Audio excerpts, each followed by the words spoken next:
কি হয়েছে? তুমি আমাকে ফোন দাও নাই তো তোমাকে ফোনে মালে তোমার দাঁত ভেঙে দেবো। আমার দাঁত ভেঙে দিবা? হ্যাঁ, তুমি এই যে এই কথা কোথা থেকে শিখছো?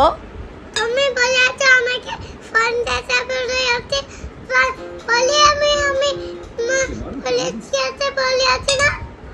পুলিশকে বলবা? হ্যাঁ, কি বলবা পুলিশকে? পুলিশকে আমার ফোন দেবো। কি বলবা? ওকে মা, পুলিশকে মা মা মা এটা পুলিশটা। গুলি দিতে বলবা? হ্যাঁ, আমাকে মেরে ফেলবা তুমি? হ্যাঁ। কেন? আরে তুমি আমাকে ফোন দাও না, ফোন দাও না, ফোন দাও না, ফোন। আমি চলে যাব। তোমার ফোন নিয়ে তুমি থাকো, আমি চলে যাব।